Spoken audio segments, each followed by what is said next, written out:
The first time I collapsed from pain, my mother did not move. She stood at the end of the hospital bed and said I was doing it for attention. My father did not touch my hand. He checked my brother's training schedule and asked whether he still had practice on Saturday. I was 19. I could barely breathe through the cramping. I was sweating through a thin blue gown. A nurse adjusted my fore and looked at my parents like she wanted to say something. She never did. That part stayed with me. Not the pain. The silence. Years passed. My brother stayed the center of the family. His body was a priority. Mine was an inconvenience. Then one Friday night, my phone lit up with my mother's name. Her voice was shaking.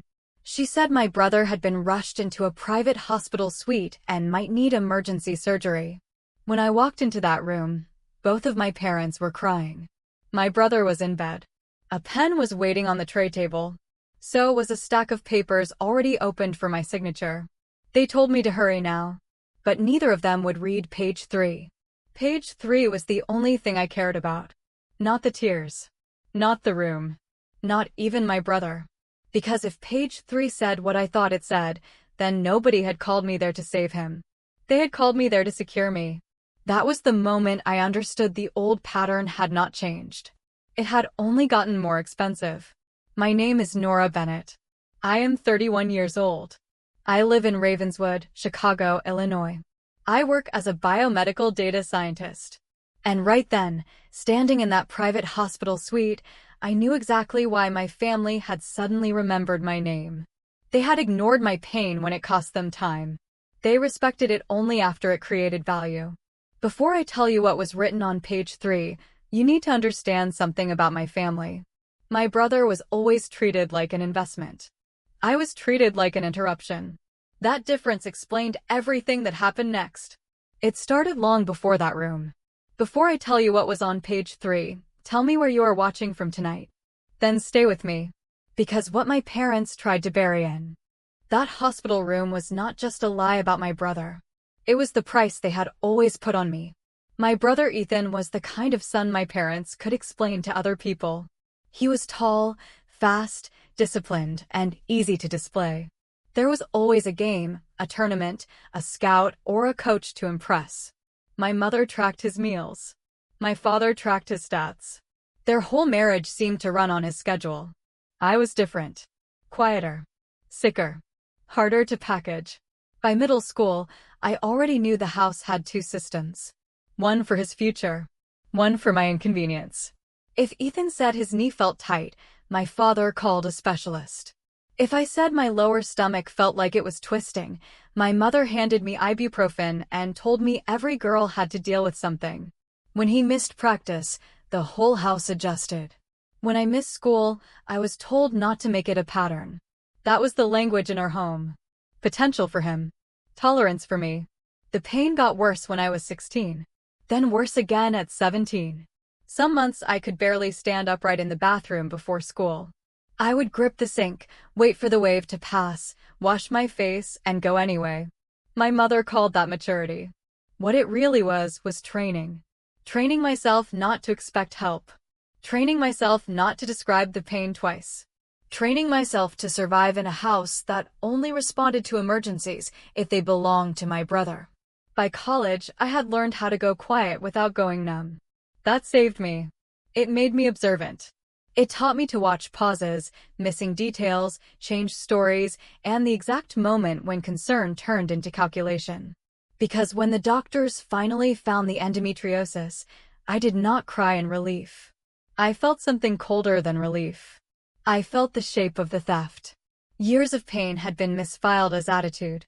Years of damage had been dismissed as drama. And the 2 people who should have known me best had treated my body like a scheduling problem. That was the first thing my family took from me. Not money. Not credit. Time. After the diagnosis, I stopped asking my parents to believe me. That chapter was over. I did not need belief anymore. I needed pattern, data, and proof. Medical journals opened on a second-hand laptop. Nights spent tracing the same question through studies, patient forums, and clinical notes. Why did it take so long for women like me to be taken seriously? Why did pain have to become damage before anyone called it real? I changed my electives. Then my major track. Then my whole life. I moved toward biochemistry first, then clinical data systems. I worked in a lab that studied inflammatory markers. Later, I joined a small startup building tools for women's health screening. Nothing about it was glamorous. I stayed anyway, because I understood the problem from both sides. The body side, and the paperwork side.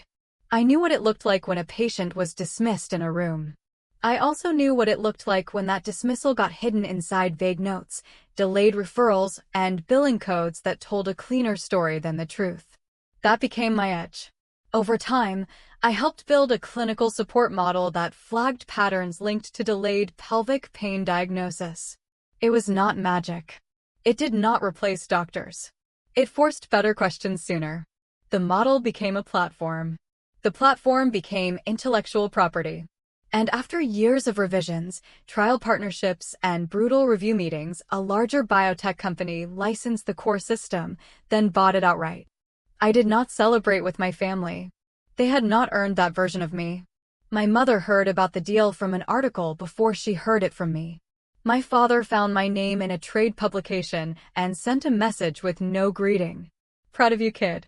Knew you would do something big. I stared at that line for a long time.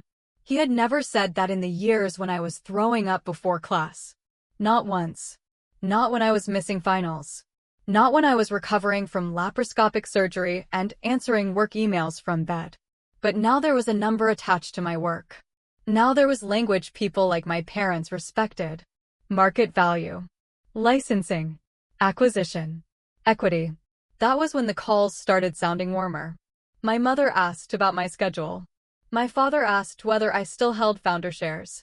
Ethan even joked that maybe the smart kid in the family had finally paid off. Because I could hear it. The shift.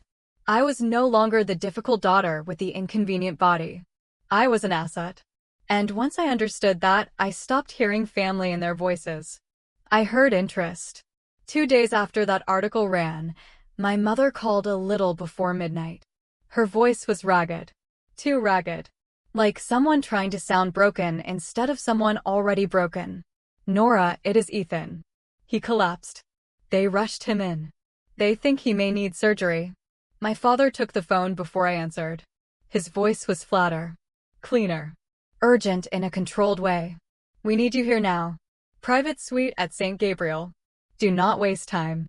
I asked one question. Who is the attending physician? Silence. Not shock. Not confusion. Silence. Then my mother came back too fast. They are still evaluating him. Just come. Please do not do this tonight. That sentence stayed with me the whole drive. Families waiting on real emergency surgery do not say things like that.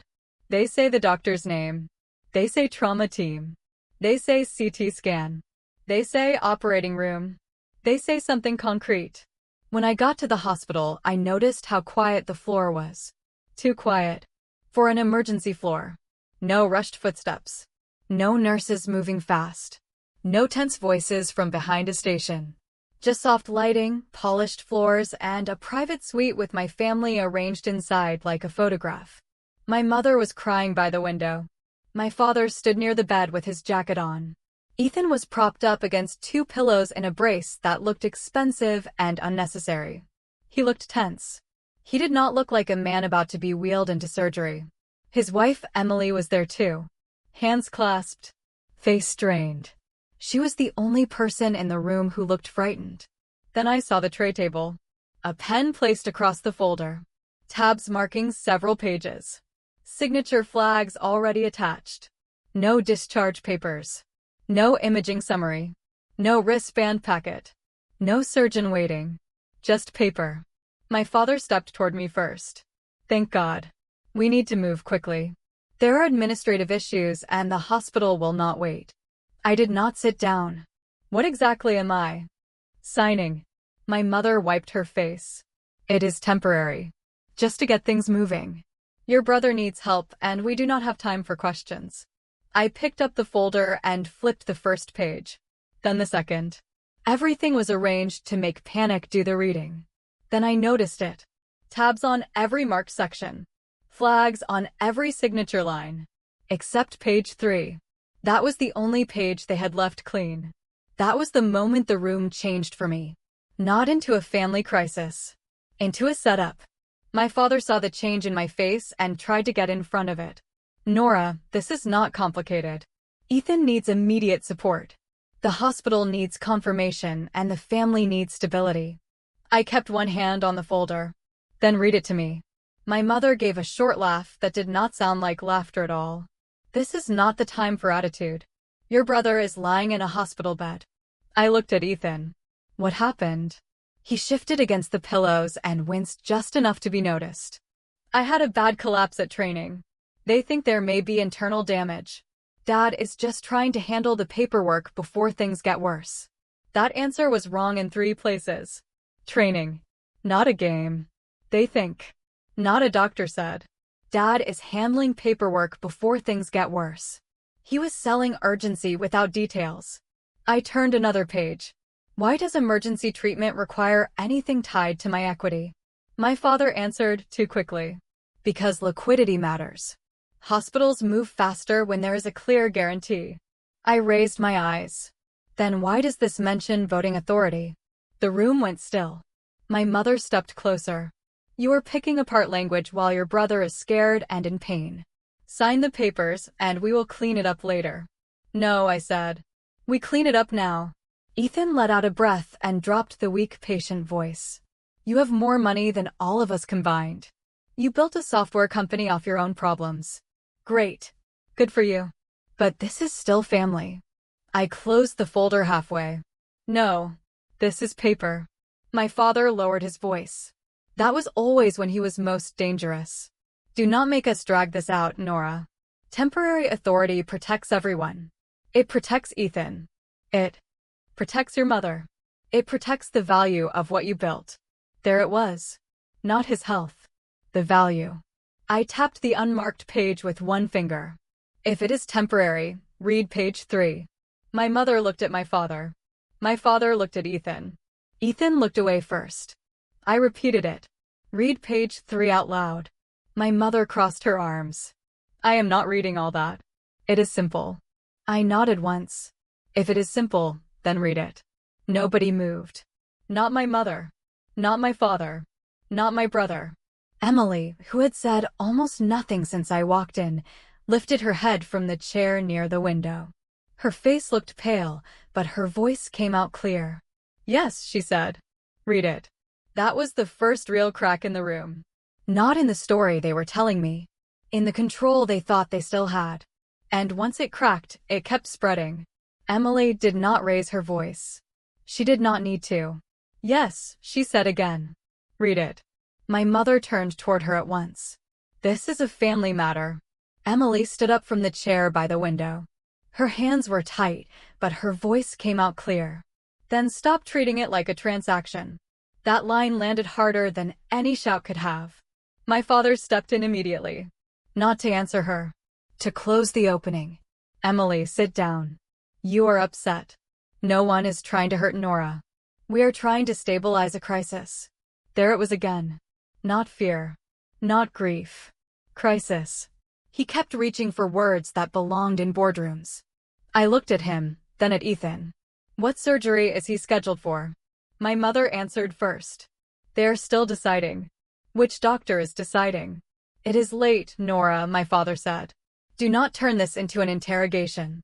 That was not an answer either. Ethan shifted against the pillows and gave me a tired look that was supposed to feel wounded. You always do this. Everything has to be exact with you. Everything has to be technical. No, I said. It has to be true. He looked away first. My mother stepped closer.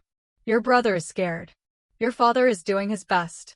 Sign the papers and we will clean up the language later. I kept one hand on the folder. No. We clean it up. Now. My father lowered his voice. That was always when he was most dangerous. This is temporary authority. Temporary collateral. Temporary protection. It keeps outside pressure off the family until Ethan is stable. There it was. Not his body. Not his treatment. Pressure. I tapped page 3. If it is temporary, read this part out loud. Nobody moved. My mother crossed her arms. I am not reading all that. It is simple. I nodded once. If it is simple, read it. Emily looked at the floor for a second, then back at me. Yes, she said. Read it. The crack widened. Not in the lie itself. In the control around it. My father saw it too. His tone changed. Emily, enough. No, she said. Not this time. Ethan pushed himself higher in the bed and let the weak voice drop. You have more money than all of us combined. You live alone. No kids. No one depending on you. You can help for once without making a speech. I looked at him. This is not help. This is paper. My mother tried guilt again. After everything this family has carried for you. I almost laughed. Carried me. My pain had never been carried in that house. It had been managed, delayed, minimized, and priced. I put the folder back on the tray table without closing it. What exactly are you protecting? My father answered in the clean, careful tone he used when he wanted language to do the work for him. Your brother is facing temporary contract complications. The family needs liquidity and discretion. This agreement secures both while the medical side is being handled. Contract complications. Not surgery. Not treatment. Complications. My eyes went to the whiteboard on the wall. The date was written. Nothing else. No attending physician. No procedure time. No pre-op note. Then to Ethan. A brace. A private suite. No monitors doing anything urgent. No nurse coming in to prep him for anything. Small things. But small things are where lies breathe. I looked back at my father. What kind of medical emergency needs access to my future licensing distributions? That hit harder than he expected. My mother went pale first. You are twisting language, she said. No, I said. I am following it. Ethan looked at my father then. Not at me. That mattered. It told me who had built the plan. Emily took one step toward the tray table. He is not here for surgery, she said. My mother snapped at once. Emily. But Emily kept going. He came here after the sponsor call. He could not stop shaking. Your father said if Nora thought this was surgery, she would sign before asking questions. Silence. Not shocked silence. Caught silence. Ethan stood up too fast. Do not do this here, he said. A man waiting on emergency surgery does not forget his body like that. My mother rushed toward him. See what this is doing to him. No one was looking at her anymore. We were all looking at Ethan standing beside the bed, suddenly too steady for the story they had been selling. That was the second reward. Not the whole truth. Enough truth. Enough for guilt to stop working. Enough for concealment to take over. I took out my phone and sent one message. Bring the packet. My mother watched me. Who are you texting? Counsel, I said. That word changed the room. My father went very still. You are bringing a lawyer into this. I am bringing structure into this. Ethan laughed once, bitter and short. Of course. That is who you trust. Not family. Family did not tab every page except the one they did not want read. Emily looked at me then, and something in her face shifted. Not relief. Recognition. My father tried one more time to get in front of the damage. Think carefully, Nora. The moment outsiders get involved, this becomes bigger than a health event. Health event. Not surgery. Not emergency. Health event. That slip told me everything I still needed to know. If Ethan were truly headed into surgery, my father would be talking about doctors, risks, and timing. Not reputation. Not exposure. Not what might spill outside the room. Tell me clearly, I said. What are you protecting? He did not answer. Emily did. The review, she said.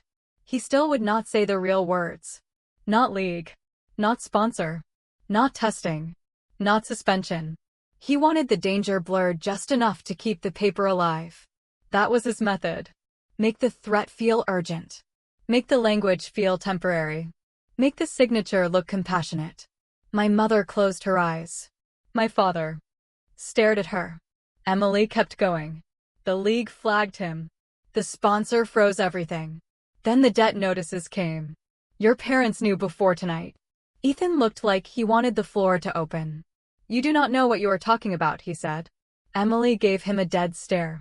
I know exactly what I am talking about. There was a knock at the door. I opened it myself.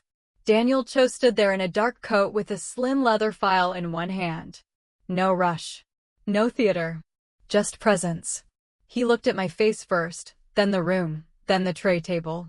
Good evening, he said. My father did not return the greeting. Who are you? Counsel for Nora Bennett, Daniel said. Before she signs anything, I will review it. This is a private family matter, my father said. Daniel stepped inside and closed the door behind him. Then it should survive being read. Nobody answered that. I handed him the folder. He did not open it right away. He looked at Ethan. At the whiteboard. At the brace. At Emily. Then at me. Finally, he opened the packet. Page 1. Page 2. Then page 3. He went quiet for a few seconds. Not evasive. Evaluating. My father heard that silence and tried to control it. This document is temporary. Any competent reader would understand that from the structure. Daniel looked up at him. A competent reader would also understand this is not a medical consent form. No one moved. My mother stared at the floor. Ethan sat back down on the bed. Emily did not blink. Daniel lowered his eyes to the page again. His thumb held the corner steady. Would you like me to read this out loud? Yes, I said. Read it. Daniel kept his eyes on page 3. This is a stock pledge and emergency collateral agreement, he said. It grants temporary control over a portion of Ms. Bennett equity interests, future licensing distributions, and proxy voting rights under a declared family medical emergency. My mother flinched. Temporary, she said. That word matters. Daniel turned one page. So does this, he said. If the emergency condition continues, the collateral remains in effect until all related financial exposure is resolved. He looked at my father. This is not hospital intake. It is not treatment consent. It is a control instrument. My father answered too fast. Read the rest, then. Daniel did. The stated purpose includes protection from reputational harm, contract instability, outstanding private liabilities, and brand-related financial exposure tied to the family emergency narrative. Narrative. That word changed the air. Emily stepped forward and placed 3 documents on the tray table. A league notice. A sponsor letter. 2 sportsbook demands. Pending review of a prohibited substance finding, Daniel read from the first page. All appearances and payments suspended pending investigation, he read from the second. Emily touched the debt notices last. These started after the sponsor freeze, she said. Your parents knew before tonight. They knew before this hospital check-in. My mother whispered her name. Emily did not stop. You told me to help keep him here. You said if Nora believed there was surgery, she would sign before asking questions. Ethan stood up from the bed. Too fast. Too clean. A man waiting on emergency surgery does not forget his body like that. Do not do this here, he said. I looked at him. No what? He said nothing. Daniel lifted the league notice again. This references abnormal testing results and an immediate provisional suspension review. It also notes possible repayment triggers tied to endorsement agreements. My father tried one last time to sound reasonable. We were protecting the family. I held his gaze. No. You were converting me. That landed because it was true. The suite. The brace. The pen. The folder. A whole room built to manufacture urgency. I looked at my father again. You used a hospital to stage leverage. He answered in that calm voice he always used when he thought tone could clean a lie. I used the only setting where you might finally act like a daughter. Something in me went completely still. Not anger. Recognition. That was all I had ever been to him when it mattered most. Not a daughter. Not even a patient once. A resource. Daniel closed the folder and slid it toward me. Do you want the rest read into the record? He asked. I shook my head. I had enough. Then I took a card from Daniel's file and placed it in front of Emily. This is a divorce attorney in Naperville. If you want out, the first meeting is covered. Emily looked down at it and nodded once. My mother stared at me. How long have you been planning this?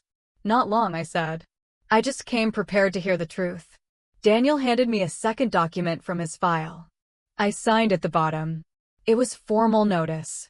No member of my family had authority to pledge, reference, negotiate against, or imply access to my shares, distributions, intellectual property interests, or future compensation. Any further contact on those matters would go through counsel. Send copies tonight, I said. Daniel nodded. My father dropped the polished language then. You are abandoning your family over one bad week. I looked at him for a long second. No. I am removing myself from your business model. Nobody in that room had an answer for that. My mother cried harder. Ethan sat back down. Emily kept her hand on the card like it was the first solid thing she had touched all night. I placed the folder back on the tray table. That is not your version, I said. That is what you tried to make me sign. Then I turned to Daniel. We are done here. My father started to speak again, but Daniel lifted one hand and he stopped. Not because Daniel was louder.